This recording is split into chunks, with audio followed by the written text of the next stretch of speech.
Escala en París, Braulio Moro. Bienvenidos a Escala en París, una emisión de Radio France Internacional en colaboración con la televisión France 24 en español. Recientemente, el Parlamento Europeo aprobó una resolución sobre la llamada diligencia debida de las empresas en relación con los derechos humanos y el medio ambiente. Si el título puede parecerles raro, lejano, sepan ustedes que les podría afectar en sus intereses. Para hablar de este tema, de sus consecuencias, saludamos aquí en nuestro estudio a Juliette Renaud, miembro de la Asociación Amigos de la Tierra Francia, responsable de campaña regulación de las multinacionales de dicha asociación, Amigos de la Tierra Francia, que hace parte de Amigos de la Tierra Internacional. Juliette, bienvenida a esta Escala en París. Buenos días. Muchísimas gracias de acompañarnos. Amigos de la Tierra Francia cumple ya 51 años de existencia, siempre con un objetivo: luchar por la defensa de los derechos humanos y del clima. Es lo que explica que esté involucrada en una serie de campañas, tanto en Francia, a nivel de Europa, como a nivel internacional, tema sobre el que hablaremos en esta emisión. Dicho esto, Juliette, ¿qué significa esto de la diligencia debida? El Parlamento Europeo lo presenta como un gran paso adelante. ¿Cuáles son las consecuencias que esto tiene? Bueno, lo primero es entender el problema que tratamos de solucionar, de atacarnos, que es la impunidad de las multinacionales. Se aprovechan de que tienen complejas cadenas de valor, o sea, cadenas de producción y suministro con muchas subsidiarias, subcontratistas, proveedores en todo el mundo, y se aprovechan de eso para escapar sus responsabilidades cuando violan los derechos humanos o destruyen el medio ambiente, haciendo como si fueran entidades jurídicas separadas. Entonces se trata de atacar eso. La diligencia debida es un concepto que viene en realidad de los principios rectores que fueron adoptados por las Naciones Unidas en 2011, pero que son normas voluntarias, que son una obligación para las empresas de identificar los riesgos de violaciones a los derechos humanos o de daños ambientales en sus actividades en todo el mundo. El punto es que la diligencia debida no es suficiente porque es una obligación de proceso y que hay que atarla también con una obligación de implementar de manera efectiva medidas para que no existan esos riesgos y también responsabilidad jurídica para sancionar tanto la falta de prevención de esas violaciones y también, por supuesto, aportar reparaciones si hay una violación o un daño que está hecho. Esta resolución habla de derechos humanos y de protección del clima. ¿Por qué ambos temas?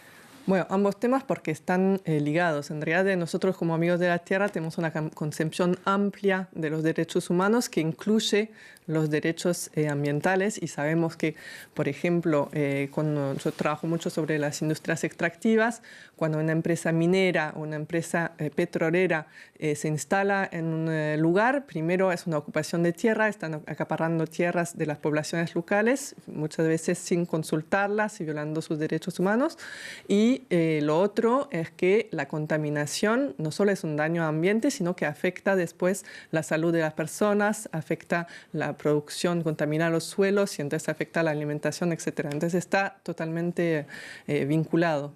De acuerdo. Juliette, usted dice esta ley precisamente va a obligar a las empresas en una cadena de valor que es muy complicada. Se refiere exclusivamente a empresas europeas, claro está, podemos imaginar esto. ¿Cuál es el peso? ¿Tiene usted una idea de cuál es el peso de las empresas europeas, multinacionales europeas hoy a nivel internacional? Muchos estiman, por ejemplo, en el caso de América Latina, muchos piensan que es Estados Unidos, pero hay muchísimas empresas multinacionales también en América Latina y lo que dicen los empresarios o los presidentes de las empresas multinacionales europeas es: nosotros cumplimos con lo que son las normas en vigor. Usted hacía referencia, por ejemplo, a los preceptos en esta materia de la Organización de las Naciones Unidas. Sí, las empresas que sean las multinacionales francesas, europeas, tratan de mostrar que tienen una imagen de responsable, que son más responsables que las empresas chinas o indias, etc. La verdad es que nosotros hace decenas de años que trabajamos con comunidades afectadas por empresas europeas, que sea por Total en las cuestiones petroleras, que sea por los bancos franceses que financian también a muchas empresas, no solo europeas, pero también fuera de Europa, que violan los derechos humanos. Entonces, es muy importante regular lo que se llaman las casas matrices o las empresas contratistas que están instaladas en Europa y que impactan en realidad con su producción en el mundo entero. Esta resolución del Parlamento Europeo va a seguir a lo que será posteriormente una decisión, una directiva de la Comisión Europea en la materia. Hay que decir entre paréntesis que la Comisión Europea evidentemente dio su beneplácito a esta resolución del Parlamento Europeo. Concretamente, ¿cuáles son las consecuencias si la Unión Europea, a corto o a mediano plazo, emite una directiva europea en la materia? ¿Cuáles pueden ser las consecuencias? Bueno, lo que hay que entender es que ahora estamos muy al principio del proceso, que va a ser muy largo. Ese proceso viene también de la movilización de la sociedad civil. Hace 2 años tuvimos una gran campaña en toda Europa para pedir que se apruebe una ley vinculante para regular a las multinacionales, porque como decía, hasta ahora solo tenemos las normas voluntarias o los compromisos. Exactamente, los compromisos éticos que nos pueden decir las empresas, pero que después no cumplen. Entonces, ahora si se aprueba a nivel de la Unión Europea, después todos los países europeos van a tener que trasladar esa directiva en su legislación nacional. Lo que hay que saber es que nosotros en Francia, en realidad, estamos más avanzados porque ya tenemos una ley, que es la ley sobre el deber de vigilancia. Que se aprobó hace 3 años, si no mal recuerdo. Que se aprobó hace exactamente 4 años. O sea, se promulgó el 27 de marzo de 2017, que es la primera ley a nivel internacional que que reconoce la responsabilidad legal de esas casas matrices en Francia sobre todas las violaciones de los derechos humanos y daños ambientales en todo el mundo. Pero esa ley ahora la estamos probando. Nosotros estamos llevando a cabo el primer juicio, que es contra Total por sus actividades en Uganda, y vemos que aunque esa ley abrió una brecha importante, y es también la existencia de esa ley que hizo que ahora se están discutiendo de leyes similares en otros países de Europa y que también se está empujando ahora con esa directiva de la Unión Europea, pero lo que tenemos que hacer es aprender tanto de las fortalezas de esa ley francesa, que son muchas, pero también de las debilidades que tiene y que tenemos que corregir para realmente lograr el objetivo. Hace usted referencia a esta ley francesa, hemos hecho referencia a las directrices de la Organización de Cooperación y Desarrollo Económico, la OCDE, en materia de multinacionales, están los principios rectores de la Organización de las Naciones Unidas, es decir, hay una serie de instrumentos. ¿Por qué no han funcionado? ¿Por qué no han funcionado? Porque hasta ahora todos los instrumentos que había son normas voluntarias. Entonces no hay obligación, no hay sanción si se violan. Y entonces por eso nosotros estamos pidiendo la aprobación de leyes vinculantes, tanto a nivel nacional, europeo e internacional. A nivel de la ONU hay un tratado que está en negociación hace ya varios años, que también estamos muy involucrados en el proceso. Y bueno, nosotros creemos que esos diferentes niveles se tienen que interactuar y alimentar, y obviamente tratar de aprobar las leyes más ambiciosas que se pueda, porque enfrente tenemos multinacionales que se saben adaptar, que saben abrir las brechas, y ya lo vemos con esa ley francesa, que fue una larga lucha hacerla adoptar, y ahora la lucha es hacerla aplicar de manera correcta. Decíamos al principio de esta emisión que efectivamente esta ley, que puede parecer muy lejana a las personas que nos están siguiendo, sin embargo puede tener efectos para ellas. Algunos ejemplos precisos, Julia Renaud, que usted conozca de empresas multinacionales o con las que ustedes han hecho campaña, sobre las que ustedes han hecho campaña.